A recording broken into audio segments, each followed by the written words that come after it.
Nós temos aqui um tema, o tema é sobrevivendo aos naufrágios da vida. Aleluia. Então vamos aí falar como que é o tema? Sobrevivendo aos naufrágios, ok? Sobrevivendo. Tem sobrevivente aqui? Tem sobrevivente? Aleluia, glória a Deus. O apóstolo Paulo, queridos, após ele passar boa parte da vida dele fazendo a obra, fazendo viagens, abrindo congregações, levando a palavra de Deus, com muita liberdade, por fim ele é preso, encarcerado, e começam a procurar situações na vida do apóstolo Paulo para ter do que acusá-lo. E chega ao ponto deles quererem que o apóstolo Paulo seja julgado em Jerusalém, mas já havia uma trama para tentar tirar a vida de Paulo no caminho. E após sucessões de fatos, o apóstolo Paulo acaba apelando para César, para Roma. Então ele vai ter que ir para a Itália e é entregue na mão de um centurião com outros presos. Pega o apóstolo Paulo com aqueles outros presos e vamos já focar aqui na parte que nós iremos na palavra. Ele embarca lá no porto, vamos já pular um pouquinho dos bons portos, e depois ele pega um barco em Alexandria e eles vão rumo ao seu destino. Foi revelado a Paulo que seria importante, seria necessário que ele fosse para Roma. Era da vontade de Deus que ele fosse para Roma, que ele fosse para a Itália, para manifestar ali a palavra de Deus. Pois bem, então quando ele está entregue na mão daquele centurião, embarcaram naquele navio, contando com Paulo, 276 pessoas. Quantas pessoas? 276 pessoas naquele navio. E quando eles começaram a navegar, irmãos, quando entraram naquele navio e começaram a navegar, o tempo estava bom, o mar estava navegável, tudo estava transcorrendo dentro de uma normalidade. Mas quando eles começam a navegar, as coisas começam a inverter, o tempo começa a fechar, o vento começa a soprar contrário, e começa a se formar um tempo preocupante para eles navegarem. E aí, no versículo de número 10 do capítulo 27, o apóstolo Paulo, ele se aproxima daquele centurião e fala para ele, o piloto do navio e o dono do navio. Fala para eles assim: olha, senhores, eu vejo que a nossa viagem será desastrosa e acarretará grande prejuízo para o navio, para a carga e também para as nossas vidas.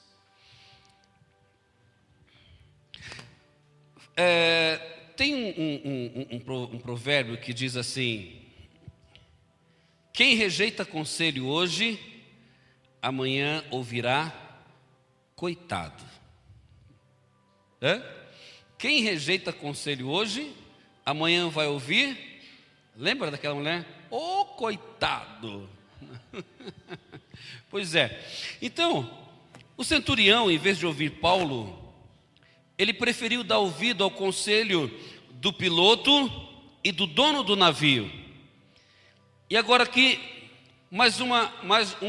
algo aconteceu. Versículo de número 12 diz que, visto que o porto não era próprio para passar o inverno, a maioria, fala comigo, a maioria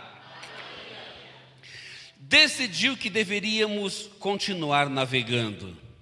Então veja, o centurião preferiu dar ouvido aos especialistas e à maioria do que dar ouvido ao homem de Deus, a voz do homem de Deus, a revelação entregue ao homem de Deus.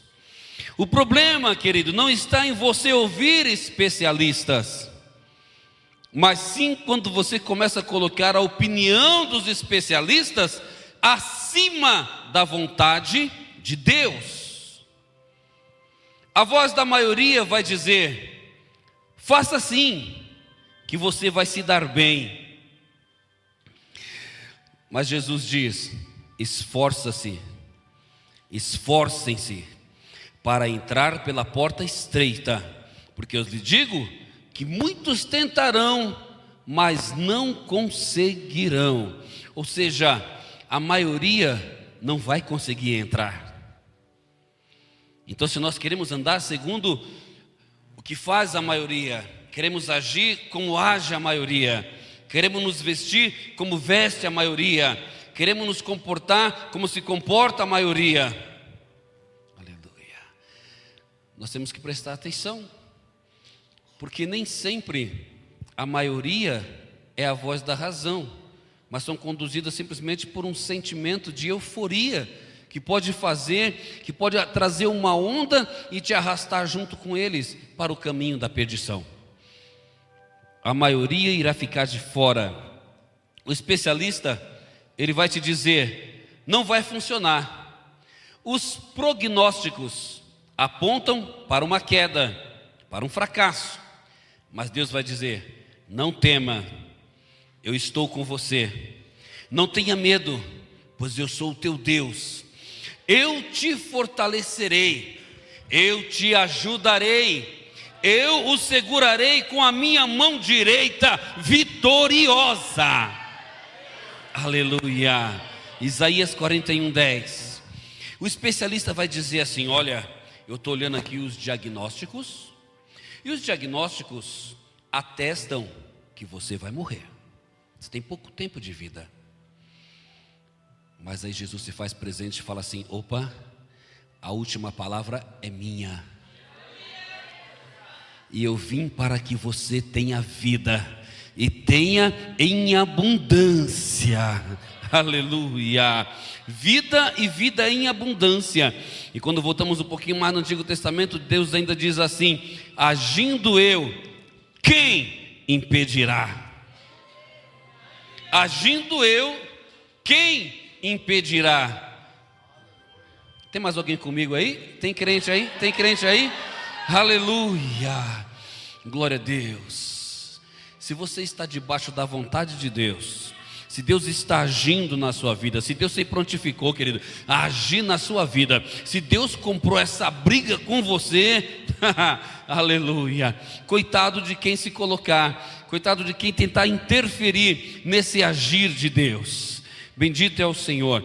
Então, foram até Jairo e falaram assim: Jairo, olha, os especialistas lá na sua casa já testaram o óbito da sua filha.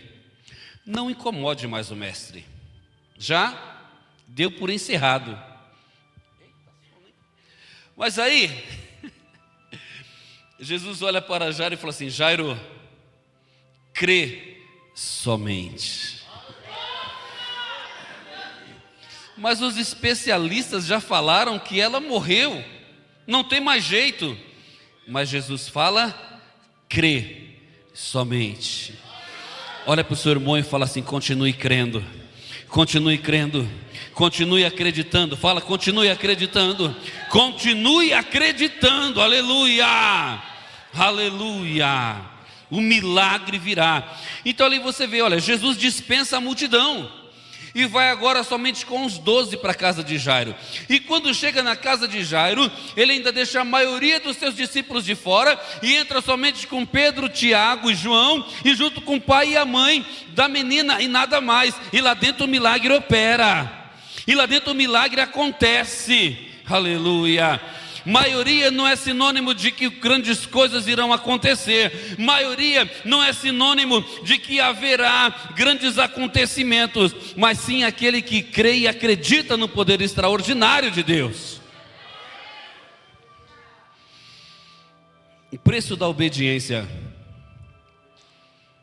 Nós vamos ver aqui no decorrer dessa história o que aconteceu a esse barco, o que poderia ter acontecido de mais grave a essas pessoas. Porque o centurião não deu ouvido à voz de Deus.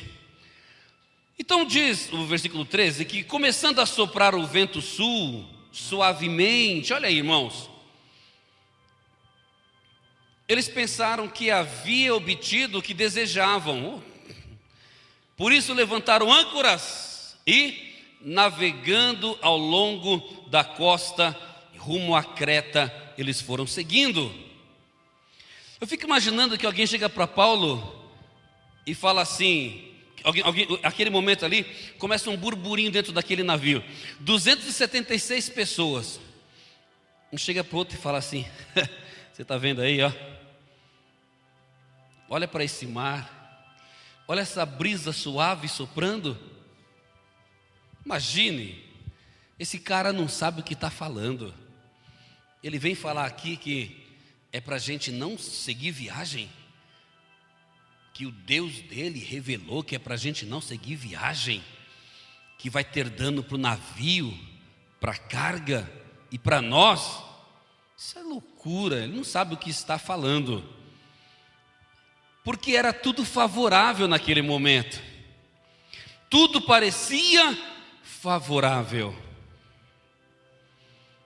Mas se Deus falou, irmãos, mas se foi realmente Deus que falou, então que nós possamos estar com nossos ouvidos atentos.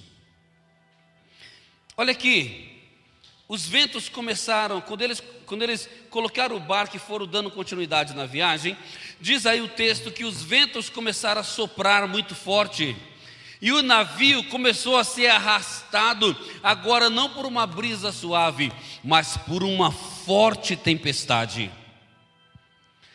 E sem poder resistir àquela tempestade, marinheiros que há muito tempo profissionais de embarcação, de navegação, olha só que eram especialistas que tinham ali, mas eles não conseguem resistir, e diz que eles deixam o barco ir à deriva, eles não conseguem resistir à tempestade, recolhem as velas, fazem as amarras no barco para o barco não arrebentar, e eles deixam o barco ir à deriva. E diz que no dia seguinte, sendo violentamente castigado pela tempestade, começaram a lançar fora a carga.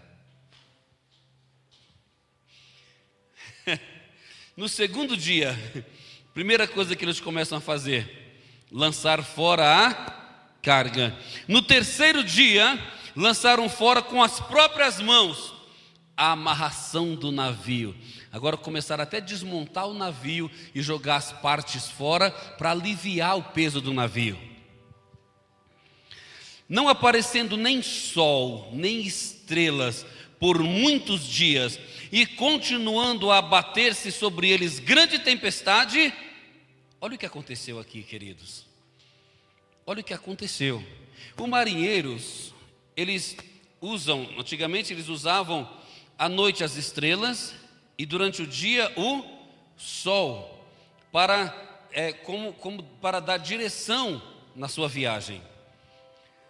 E durante muitos dias, diz o texto que depois vão ser 14 dias, durante muitos dias eles não viam nem sol, nem estrela, e eles estavam à deriva, sendo levados pelo vento, e jogando as suas coisas fora para aliviar o navio, e temendo pela sua vida, diz o versículo, diz a palavra desse mesmo capítulo que estamos lendo, que finalmente perdemos toda a esperança de salvamento. Perderam toda esperança de salvamento.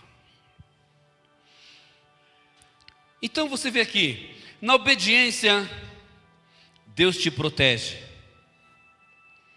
Na desobediência, Ele espera seus recursos acabarem para te ensinar a confiar e depender dEle.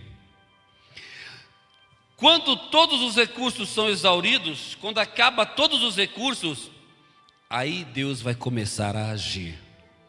Aleluia, aleluia. Fala para o seu irmão assim: seja obediente à voz de Deus. Seja obediente à voz de Deus. Se tiver que pagar preço, que nós pagamos o preço por ser obediente e não pela desobediência. Apóstolo Paulo pergunta assim, apóstolo Paulo, ele faz um comentário, ele fala assim: bem-aventurados sois vós quando padecem injustiça por causa do evangelho. Porque se vocês padecem injustiça porque fizeram coisa errada, não tem glória nenhuma nisso. Vocês estão sofrendo porque pecaram mesmo. Fizeram coisa errada.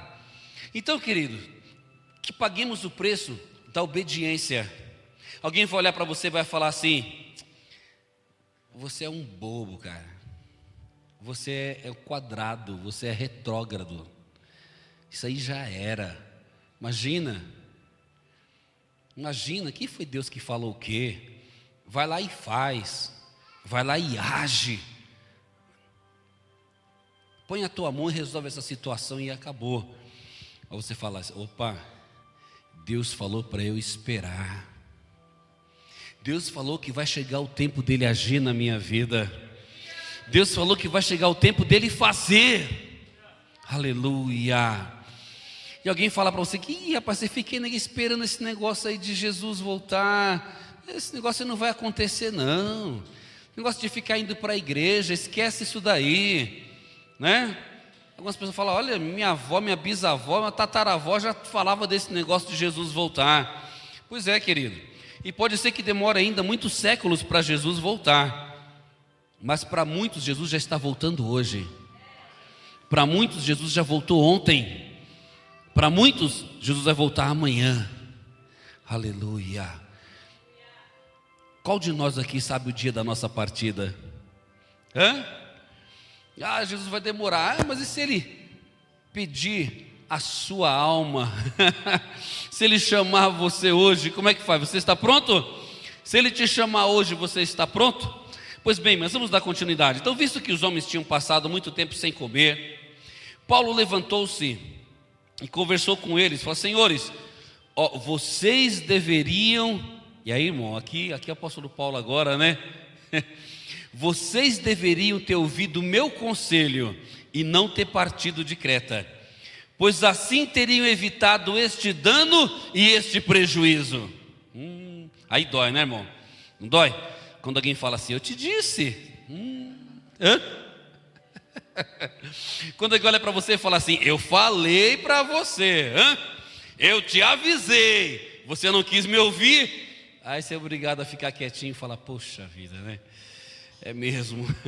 Então o apóstolo Paulo fala assim: eu falei para vocês, vocês deveriam ter dado ouvido ao meu conselho, mas agora recomendo-lhe que tenham coragem, pois nenhum de vocês perderá a vida, apenas o navio será destruído. Olha que coisa, irmão. Eles já estavam muitos dias sem comer, uma angústia terrível, sem esperança, sem fome. Mas o apóstolo Paulo vai até eles e fala assim: senhores, fiquem em paz, a vida de vocês não será perdida, ninguém aqui vai morrer, mas tem uma questão: o navio será destruído. Poxa, irmão, essa pessoa, aí você fica: mas que negócio, como que é isso? O navio vai ser destruído, mas ninguém vai morrer? Como entender uma coisa dessa? Fala assim comigo: toda vez que eu não ouvir a voz de Deus, Ele pode me poupar, mas haverá perdas, haverá consequências. Isso é inevitável, querido. Deus te perdoa, mas haverá uma consequência. Então, toda vez que você não ouvir a voz de Deus, Deus ele fala com você. Deus ele vai usar meios e maneiras para falar com você. Deus está falando com você aqui nesta noite. Alguém está ouvindo a palavra de Deus aqui, ele sente que Deus está falando com ele sabe que precisa se posicionar no reino, mas ele simplesmente faz de conta que não está acontecendo nada. Então, Deus ele fala.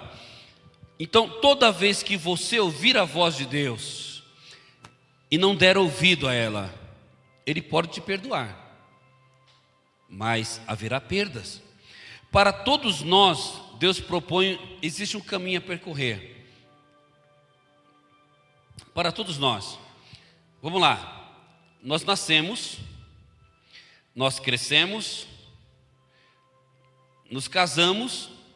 Alguns não se casam, né? Mas esse é o caminho natural da vida.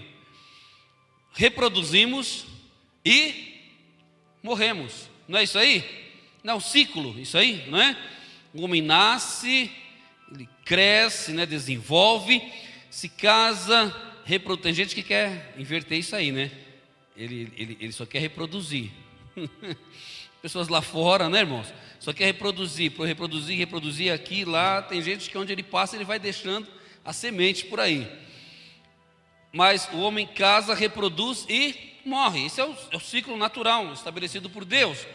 Então, como você vai encarar a sua vida, como você vai encarar esse processo, vai determinar se vai ser uma vida de perda ou de ganho, de fracasso ou de sucesso. Então, fala para o seu irmão assim, ó: perda ou ganho? Fala. Sucesso ou fracasso? Vai depender de como você vai viver aquilo que está proposto para você. Aleluia. Vai depender disso. Uma coisa é certa: o Senhor coloca sinalização no caminho para nos orientar. Olha que bacana isso aqui, ó. Você sai na rua, você vai para algum bairro ou você vai a algum destino qualquer, você vai passando na rua, existem o quê? Placas para indicar o caminho. Alguma placa está escrito lá: pare. O que você tem que fazer? Tem que parar, não é? Outra fala assim: siga. Opa, então você tem que seguir. Curva perigosa à frente. Qual que é a sua? Qual que é a sua reação? Cuidado, né? Limite de velocidade controlada. Aí está lá 40, 30, 50 por hora. Opa, né? Ande na velocidade da via, não é assim? Então, queridos, nós estamos vendo que existem essas placas: não estacione, ou animais na via. Você sempre vai encontrar algum animal na sua frente, isso aí é natural mesmo. Sempre vai ter animal no caminho. Pois bem, então nós temos que aprender a interpretar esses sinais. Quer ver se tem uma placa bem grande na sua frente assim: olha, é o fim da ponte, é o fim da linha, é o fim da via, abismo, não ultrapasse. E você está vendo aquela placa enorme na sua frente, e você está indo, e você está indo, e você está indo. Então, da mesma forma que nós temos esses sinais para nos orientar na rua, estreitamento de via, não é? Você está andando numa pista, numa pista que tem duas, ou seja, numa avenida que tem duas pistas, não é? E chega uma hora que aparece lá o estreitamento de via. Toma cuidado, aí na frente tem uma ponte. Se você continuar, você vai no barranco. Tem que jogar para a sua esquerda. Então, da mesma forma, Deus, Ele coloca sinais. E nós temos que aprender a interpretar estes sinais para saber como agir. Estes sinais, Ele vem através... Deus, Ele dá sinais para a gente. Através da palavra. Através da revelação. Através de sonho, ou através de acontecimentos, que nós temos que ficar esperto, até acontecimentos naturais, para interpretar os sinais. Um adolescente chegando em casa 3 horas da manhã é um bom sinal? Não é um bom sinal, não é? Falta de diálogo num casamento é um bom sinal? Estar gostando mais de novelas, de séries e filmes e passeios do que orar ou ir à igreja é um bom sinal?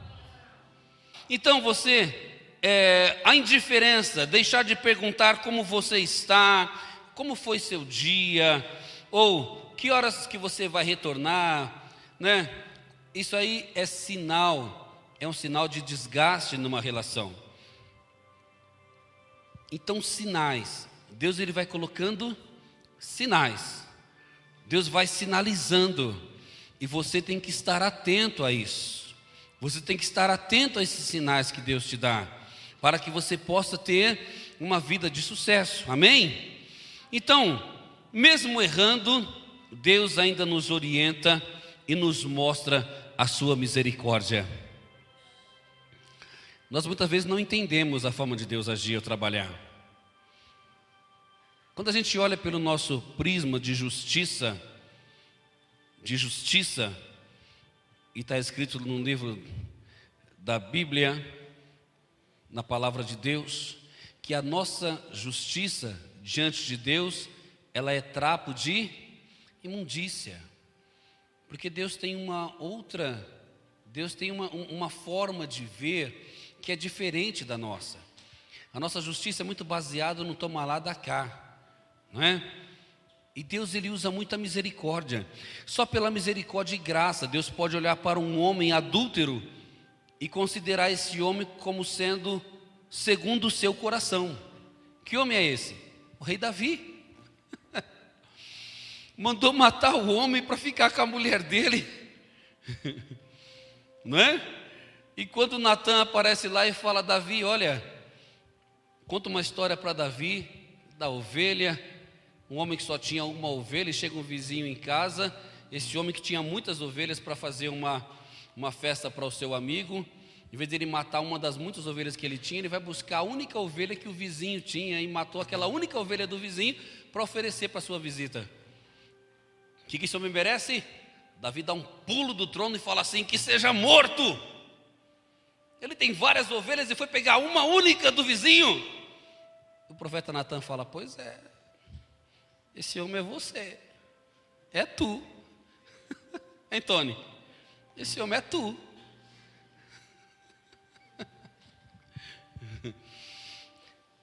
E aí ele passa por um processo tremendo. Ele ainda fala assim: irmão, olha, que ele pague 4 vezes mais. E você vai ler a história de Davi. 4 filhos seus foram mortos. Deus perdoa Davi, mas a criança que nasce daquele relacionamento morre. 4 filhos depois também morrem. Então Deus perdoa. E ele foi um homem segundo o coração de Deus. Vai entender como que funciona essa relação de Deus com o homem? Por exemplo, somente a misericórdia e a graça de Deus para colocar Raabe e Ruth na genealogia de Jesus. Poxa, mas porque Raabe, nós já conhecemos, era uma prostituta. E Ruth era moabita, nem era do povo de Israel. E Raabe, ela é mãe de Boaz, e Ruth é a esposa de Boaz. E as duas estão aí fazendo parte da genealogia de Jesus. Então o apóstolo Paulo, ele chega àqueles homens que estão ali, todos já pensando na morte, e ele fala: ontem à noite apareceu-me um anjo de Deus, a quem pertenço, a quem adoro, dizendo-me. Aleluia. Eu vou ler de novo, quem sabe você consegue dar um glória.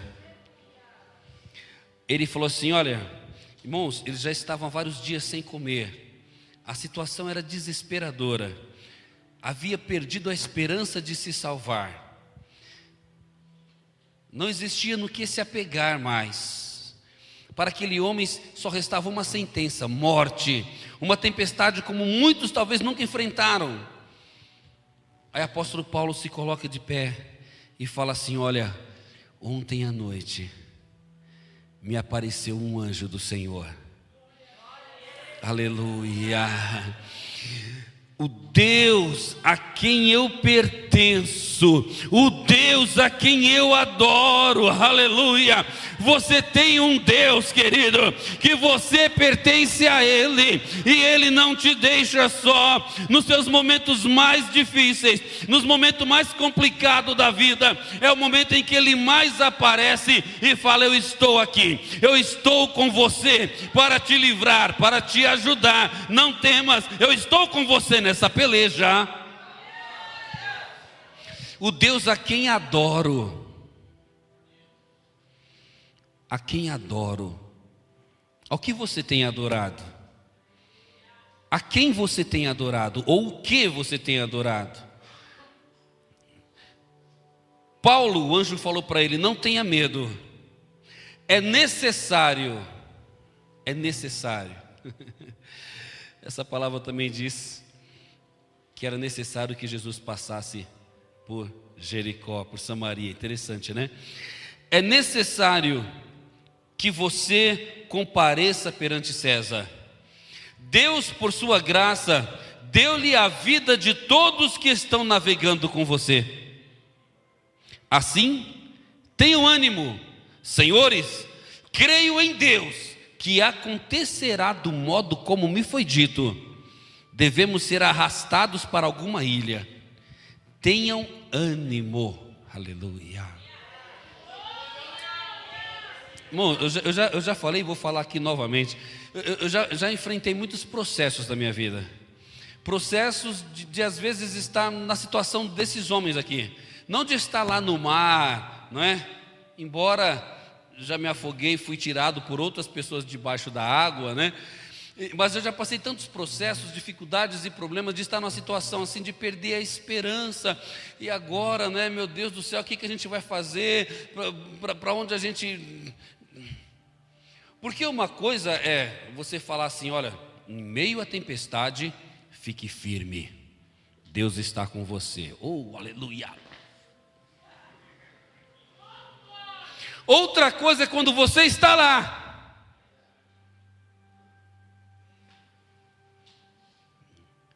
E aí você fica assim: Deus, e agora? E agora? Só que esse temor, irmãos, ele acaba quando você ouve assim, ó: assim diz o Senhor. Aleluia. Você está lá assim: meu Deus, o que eu faço? Para onde eu vou? E de repente Deus levanta alguém e fala: assim diz o Senhor. Você, opa, fala, Senhor, porque o teu servo ouve. É isso que eu preciso, uma orientação no meio da tempestade, uma voz que eu bem reconheço no meio das adversidades. Aleluia. E mesmo que a situação não mude, irmão, assim, no estalar de dedo, né? Que às vezes a gente quer que, muitas vezes a coisa muda de repente, mas às vezes é um processo que você está passando e não tem jeito, você vai ter que passar por aquele processo. Então, mesmo que não mude nada aparentemente, mas só o fato de você ouvir a voz dele, irmão, aquilo já dá força para continuar. Então, vai, então, só para mais forte, então, pode bater mais, vai, porque agora eu estou firmado, eu tenho certeza que Ele está com ele, que Ele está comigo. Aleluia, glória a Deus. Então aí Paulo fala assim: olha, fiquem queridos, tenham ânimo. A palavra ânimo vem do latim animus, que também é a mesma raiz da palavra alma. Ou seja, tenha ânimo, quer dizer, ponha mais alma nisso daí que você está fazendo. Você entendeu? Ponha mais alma nisso. Ponha mais alma aí nisso que você está fazendo, querido. Então, ânimo é uma condição emocional do ser humano relacionado ao seu estado de espírito, ao humor, ao temperamento. Aleluia.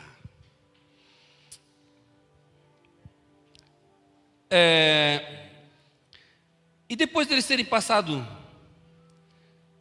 dias naquela situação, diz que o tempo começa a melhorar, as coisas começam a melhorar.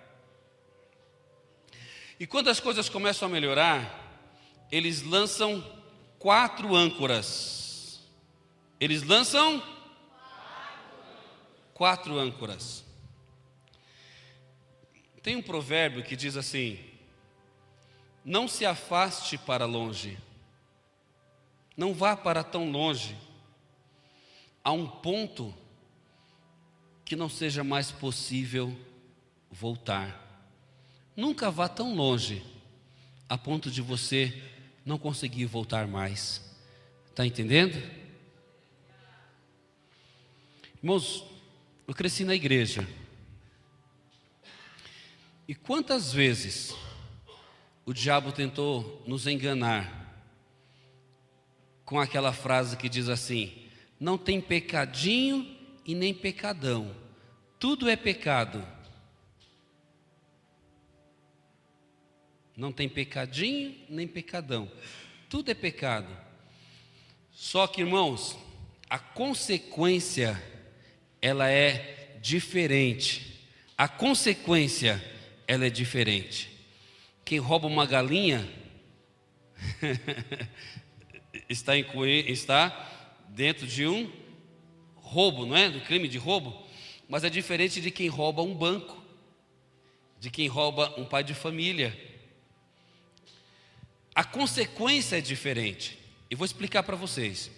Existia momento na vida da gente, querido, que você está num ponto que o Espírito Santo fala: ei, pare aí onde você está, volta, se arrepende, volte para Deus. Aí o diabo fala assim: filho, não existe pecadinho nem pecadão, você já está aí mesmo, você já está lambuzado, então vai até o final. Você está entendendo, querido? Você está entendendo? Está entendendo o que Deus está falando com você? Tem gente, irmãos, que ele ainda pode voltar, ele ainda pode mudar de direção. Mas alguém fala assim: não, você já está no pecado, você não existe nem pecadinho nem pecadão, você já está no pecado. E ele fala: bom, já que eu estou aqui mesmo, então eu vou completar o serviço. E aí a situação fica mais grave, porque a consequência, quanto mais você se afunda, quanto mais você mergulha, maior vai ser a consequência. Maior é a consequência. Maior é a consequência. Maior. Às vezes a pessoa está no começo de um processo, ele ainda pode chegar e falar assim: pastor, estou passando por uma situação difícil. Uma irmã chegou em mim: pastor, estou passando, exatamente assim, estou passando por uma situação difícil. Nós orientamos, eu e minha esposa, orientamos: toma cuidado, vamos orar aqui com você, não embarque nessa situação, que Deus não está no meio disso. Ah, pastor, não vá, que você ainda pode voltar. Mas quantas vezes aconselhamos? Há um dia chegou e falou assim: pastor, aconteceu. Aí eu falei para ela: então, não é isso que você estava procurando? Nossa, pastor. Eu falei: pois é, você achou. Não era isso aí que você estava procurando? Então você achou. E agora? Agora chora. Não é, irmãos? Então tem um momento. Então, querido, eu lembro que no nosso seminário teológico, o nosso professor de religiões comparadas, ele falava assim: olha, estude as religiões. Você precisa saber o que as religiões dizem, para você ter argumento para refutar. Senão você vai pregar para uma pessoa de uma determinada religião e você não sabe no que ele crê, no que ele acredita, quais são os fundamentos da religião dele. Então você não vai ter argumento nenhum bíblico para você falar para ele. Então estude as religiões. Mas num determinado momento, pare e volte para a Bíblia. porque senão você pode se perder no caminho. Eu li um livro, irmãos, que poucas pessoas podem ler esse livro. Tem muitos crentes que lêem esse livro e ficam perturbadíssimos. Tem muitos crentes que ficam doidinhos quando lê esse livro. Filhos do Fogo. Pronto, a gente que vai procurar ler. Mas toma cuidado. Leia ele com a Bíblia do lado. Conta a história de um satanista que se converte ao cristianismo. Mas para ele contar o que é a vida de um satanista, ele vai falar o que é o satanismo. Mas ele expõe aquilo de uma forma tão bonita, com tanto requinte, com todo glamour, rola muito dinheiro, né? Muitas orgias, em a busca de um poder, né? De conseguir fazer as coisas, realizar com a força do pensamento e tal, e trabalhos. Então aquilo, e muito questionamento. Ele fala que ele entra numa sala, a primeira reunião que ele vai assistir, que levam ele para assistir, ele entra numa sala com músicas, com iluminação, almofadas pelo chão, muito glamour, e aí tem um telão, e começa a passar aquelas crianças pobres, lá da África, guerras no mundo, e eles começam a questionar, se Deus existe, então por que Ele permite isso? E você começa a ler aquilo, mas se você não tomar cuidado, aquilo começa a confrontar a sua fé. Se você não tiver base, você começa a questionar. Eu já vi pessoas que foram parar no hospital, pessoas que ficaram com dor de cabeça, pessoas que ficaram perturbadas, tudo isso aí. Pessoas que não conseguiram acabar de ler o livro, porque arrebentou com a fé delas. Você tem que ter base, querido. Base, fundamento. Tem muito crente aqui que ele só está na superfície. Só está na superfície. O TJ bate na porta dele no domingo de manhã, ele manda falar que não está. Sabe por quê? Porque se ele for confrontado lá fora, ele passa para o lado de lá. Ele não tem argumento bíblico nenhum. Você pergunta para um muçulmano quais são as bases do islamismo, do Alcorão, ele sabe responder as bases. Você pergunta para um kardecista, ele sabe responder. Quando você fala para um evangélico, quais são as bases do cristianismo? Irmão, aí qualquer um que vem leva facinho, não é? Porque não tem. Crente que não frequenta culto de ensinamento, crente que não frequenta escola bíblica dominical. Tivemos agora aí um curso de escatologia, não foi? Na escola bíblica dominical, maravilhoso. Teologia nós temos aqui toda segunda-feira. Então a gente não quer, irmão, aprender, não quer se aprofundar. Mas aí ele sabe o nome de todos os jogadores do time de futebol, dos reservas, daqueles que já passaram, daqueles que o time que vai contratar. A irmã sabe o nome de todos os atores da novela e chora junto, sabe a roupa que usa, o perfume que usa, com quem está namorando, com quem já casou, com quem foi, com quem veio, com quem vai. Sabe tudo, mas não sabe nada de Bíblia. A nossa religião muitas vezes não é uma farsa. Desculpa falar, mas muitas vezes a religião que a gente prega, ela tem um ar de farsa, de hipocrisia, porque a gente fala muito e não vive nada. Se fala muito do amor de Deus, se fala muito em amar o irmão, se fala muito em amor, mas nós não amamos. Se fala muito em se doar pela obra, mas nós ficamos em casa dormindo. Bom, sexta-feira, culto de ensinamento, eu termino isso aqui. Então, irmãos, temendo que fôssemos jogados contra as pedras, lançamos 4 âncoras. Vamos lá. E faziam preces para amanhecer o dia. Você precisa orar para o dia amanhecer? Precisa orar? Quem ora aqui para o dia amanhecer? Quem ora? Porque independente de você orar ou não orar, o dia vai amanhecer, é ou não é? É uma fé natural, é ou não é? Independente de orar ou não. Só que aqui, irmãos, o desespero era tão grande que eles oravam até para o dia amanhecer. Primeira âncora que eles lançaram, a âncora da fé. Versículo 22. Mas agora vos admoesto a que tenhais bom ânimo, porque não se perderá a vida de nenhum de vocês. Creiam nisso, Primeira âncora, a fé. Sem a fé, impossível agradar a Deus. Segunda âncora, âncora da adoração. Pois ontem à noite apareceu-me um anjo do Deus a quem pertenço, a quem eu adoro, e ele me passou uma mensagem. Terceira âncora, a âncora da certeza. Versículo 22, 23, agora o 24. Paulo, não tenha medo. É preciso que você, ou é necessário que você compareça perante César. Então veja aí, Deus deu uma certeza para ele: você não vai morrer aqui, você vai ter que comparecer diante de César. Já tinha uma certeza aqui, uma sentença. A quarta âncora, oração. Eles oraram para que o dia amanhecesse logo, e o dia amanheceu. E quando o dia amanheceu, alguém gritou lá: terra à vista!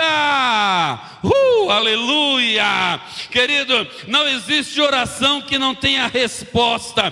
Com a oração não há uma luz no fim do túnel. Com a oração o túnel todo será iluminado. Aleluia! A oração é a certeza de que Deus vai ouvir o seu clamor. Aleluia! Quem não ora não tem vitória. Quem não ora não tem vitória. Orar é falar com Deus. Orar é tirar um tempo para Deus. Aleluia. Temendo que fôssemos jogados contra as pedras, então todos faziam suas orações. Aleluia. Bendito seja Deus. Já estamos encerrando. Quem pular do navio não será salvo. Diz que ali alguns homens começaram a se preparar para pular do navio. Não creram na palavra de Paulo, não creram naquilo que Deus estava usando para a boca do homem de Deus. Apesar de tudo aquilo que já tinham visto, não creram. Tem pessoas que vêm para a igreja, ele vê sinal, ele vê maravilha, ele recebe bênção, mas ele está sempre capingando. Ele recebe resposta, ele busca a Deus, Deus fala com ele, como está falando aqui nessa noite de uma forma tão clara, mas ele está sempre capingando. Será? Mas será que vai dar certo mesmo? Será que vai acontecer? Se eu acreditar, será que eu não vou perder meu tempo? Querido, se você está aqui nessa noite, você não está perdendo o seu tempo. Paulo falou assim, se eles saírem do barco, não tenho responsabilidade nenhuma com eles. Deus entregou na minha mão todos que estão aqui no barco. Quem sair do barco, não tenho responsabilidade por eles. Fala para o seu irmão assim: no meio da tempestade, no momento de adversidade, não pule do barco. Não pule do barco. Não pule do barco. Aleluia! Deus te colocou nesse barco, querido. Deus te colocou. Ele vai estar com você enquanto você estiver com Ele na obediência. O meu justo viverá da fé, e se ele recuar, a minha alma não tem prazer nele. E ainda, quem põe a mão no arado e volta atrás, não é digno, diz o Senhor. Bom, o naufrágio. Diz que eles encalharam o barco num banco de areia. E a proa encravou-se e ficou ali imóvel, e a popa foi quebrando pela violência das ondas. E olha que os soldados falaram assim, olha isso, irmão. Os soldados falaram assim: olha, vamos matar todos os prisioneiros, assim ninguém foge. Que solução boa, né, irmão? Que solução boa, não é? Aí os prisioneiros vão fugir porque o barco está arrebentando, vai todo mundo agora, então vamos matar todo mundo. E aí diz que o centurião, olha isso, que coisa maravilhosa. O centurião, para poupar a vida de Paulo, falou assim: a gente não vai matar ninguém. Por causa de um homem, os outros não morreram. Vou falar uma coisa para vocês aqui. Sabe o que destruiu Sodoma? Sabe o que destruiu Sodoma e Gomorra? Não foi a presença do pecado, foi a ausência de justiça. Porque se estivesse 10 pessoas justas na cidade, Deus não destruiria a cidade. Aleluia. Então, por causa de um homem justo aqui, Deus poupou todos os outros 275 homens nesse barco. E ali o centurião falou assim: olha, quem sabe nadar, pula na água e vai nadando. Quem não sabe nadar, se agarra em algum pedaço de madeira do navio, vai se agarrando em alguma coisa aí, e nós vamos todos tentar chegar naquela ilha ali. E diz o texto sagrado, querido, que todos, fala comigo, todos se salvaram. Todos se salvaram. Todos. Aleluia. Deus é fiel ou não é? Deus é fiel ou não é? Quando Deus fala, Ele cumpre. E quando eles chegam ali, diz que um homem da cidade, o principal chamado Públio, ele acolhe a todos eles, dá comida para eles, mas estavam todos molhados. E o apóstolo Paulo agora ele começa a pegar alguns gravetos para fazer uma fogueira e aquecer a todos que ali estavam. Você vê que haviam 276 homens e apenas um recolhia gravetos. O que é um graveto? Um pedaço de madeira, um pedaço de galho seco, que ele só não faz nada. Como se começa uma fogueira aqui, irmão? Vamos lá. Como se começa uma fogueira? Como se começa a fogueira? Você já pega uma tora e lança lá e põe fogo na tora, é assim? Você pega o quê? Pedacinhos de graveto, quanto mais fino, mais seco, melhor, não é assim? E você vai acendendo e vai acrescentando um graveto um pouco maior, um galho um pouco maior, até você chegar lá onde você quer, não é dessa forma? Então o apóstolo Paulo estava ali juntando graveto. Então um graveto pequeno pode parecer insignificante, mas quando você junta vários gravetos, aí ele causa um efeito que aquece, ele produz o fogo necessário para aquecer. Então quero falar para você aqui, esses gravetos pequenos são como as pequenas atitudes que às vezes ninguém valoriza,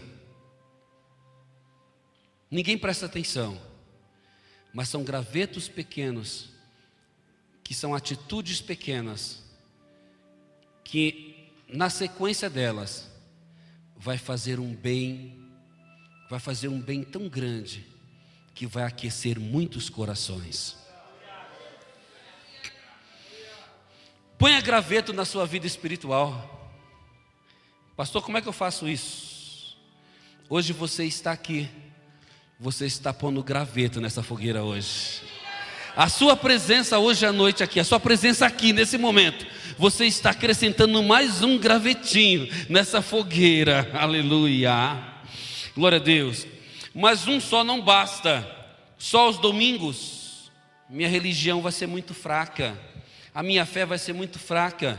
Venha para as quartas-feiras, venha nas campanhas, venha para os cultos de ensinamento na sexta-feira, venha para a escola bíblica dominical, vamos para a igreja viva nos lares. Você vai estar colocando graveto na sua vida espiritual e aquecendo a sua vida espiritual. Ponha gravetos na sua fé. Fale comigo, ore mais, leia mais a Bíblia, fale de Jesus. Aliás, vamos falar assim, ó. Fala para o seu irmão do lado aí, ó. Fale muito de Jesus. Fala para ele, fala para o seu vizinho. Fale muito de Jesus. Pouco de você e nada de mim. Oh, até que fim, hein? Tá acabando.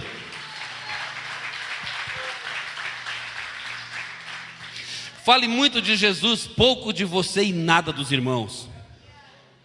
Graveto na sua fé. Ponha graveto no seu casamento, hein? Ô irmão, um elogio faz bem, não faz? Um elogio sincero, Um buquê de rosas, uma caixinha de chocolate, né? Prepara o caminho, não prepara? É bom, não é?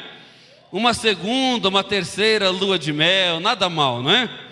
Ponha então um pouquinho, ponha gravetos no seu casamento, ponha graveto na sua vida profissional, faça um curso de aprimoramento, assista a palestras, participe de workshops e convenções, atualize-se.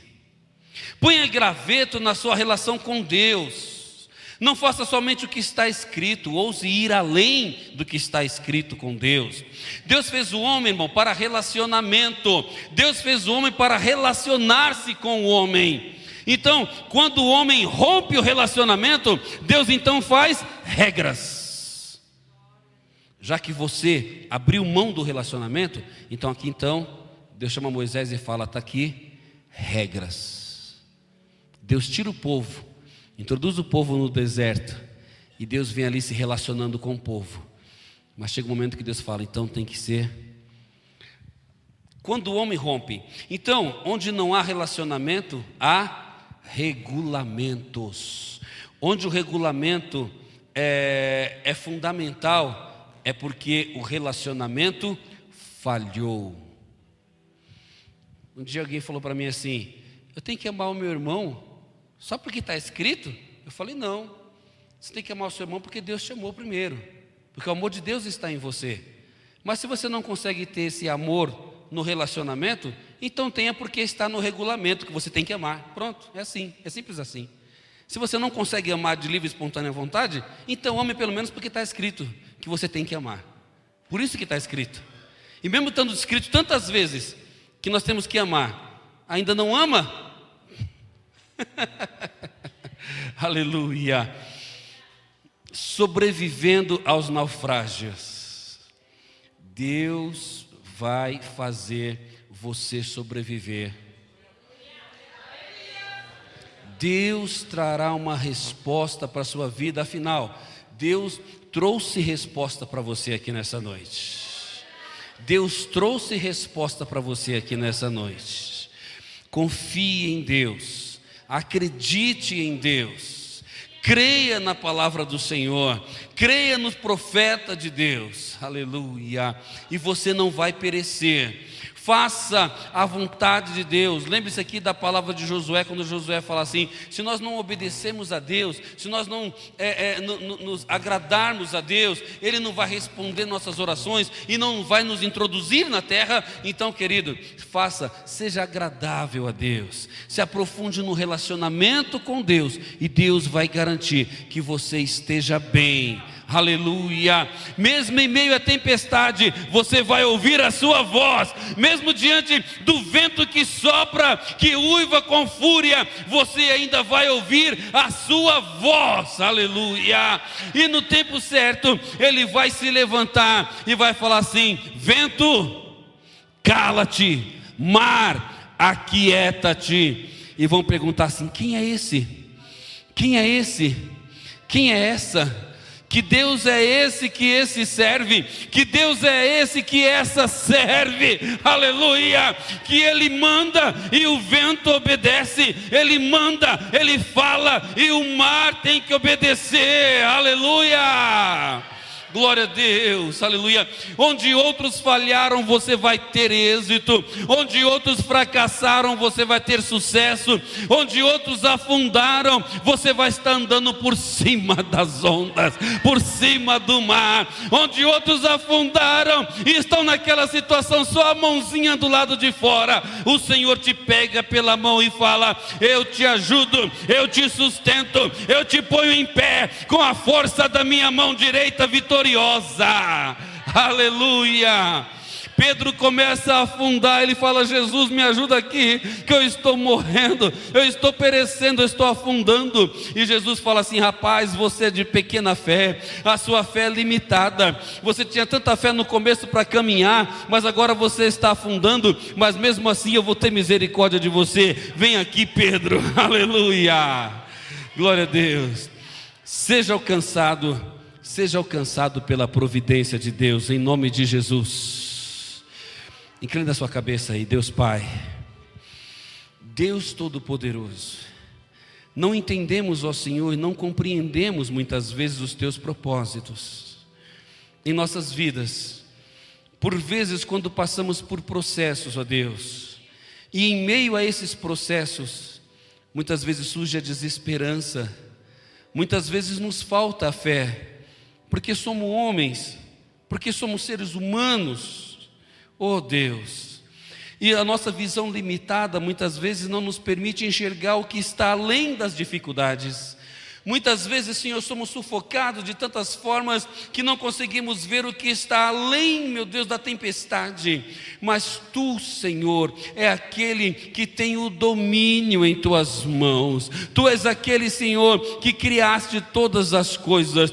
Especialistas, eles podem saber tudo sobre determinadas coisas e dominar todos os assuntos, mas Tu és o Deus criador, Tu és o Deus mantenedor, Tu és o Deus que formaste, que criaste e planejaste tudo segundo a Tua vontade, o Teu querer, ó Pai. Então libera uma palavra poderosa, libera a palavra, Senhor, de poder sobre a vida da Tua igreja, dos Teus filhos, aqueles, Senhor, que estão ao alcance dessa palavra, que estão sem esperança, estão, Senhor, meu Deus, querendo entregar os pontos, pular fora do barco, mas Tu é o Deus que age dentro ainda do barco. Tu és o Deus que está dentro do barco. E, Senhor, que nós possamos ter esse compromisso de termos esse relacionamento de confiança, de saber esperar e aguardar o tempo do Teu agir.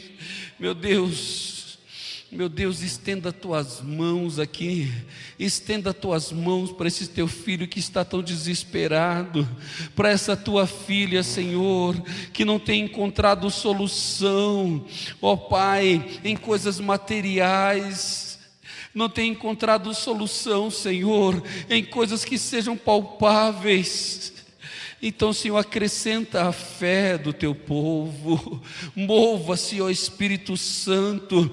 Espírito Santo, eu rogo a Ti neste momento, vá de encontro agora com esta pessoa, meu Deus, quebra, Senhor, toda potestade, todo laço, tudo aquilo que prende, tudo aquilo, Senhor, que aprisiona. Deus, destrói, aniquila os poderes, os planos do maligno, Senhor. Oh, meu Pai, e Senhor, Tu te levantaste para reprovar, para desfazer toda a obra do maligno. Então, Senhor, traga vida novamente, ó Deus, para este Teu filho, traga vida para este casamento que está naufragando, traga vida, meu Deus, para a saúde dos Teus filhos, muitos que estão, Senhor, já com atestado nas suas mãos. O especialista dessa terra falou: olha, quantos dias, porque você vai morrer, mas a última palavra ainda é Tua, Senhor. Tu és o nosso Deus, o médico dos médicos, Tu és o Senhor dos senhores, e ó Pai, a última palavra é decretada por Ti. Então, ó Deus, socorre esse Teu filho, socorre, Senhor, aqueles que têm a sua empresa, seu empreendimento, e está naufragando, está à beira de uma falência, em nome de Jesus, ó Pai, nós liberamos uma palavra aqui nesta noite, debaixo da Tua direção, debaixo do Teu Espírito, porque de nós mesmos não podemos nada. Uma palavra de vitória, de reversão nesse processo, em nome de Jesus. Receba o Teu milagre. Aplauda ao Senhor Jesus.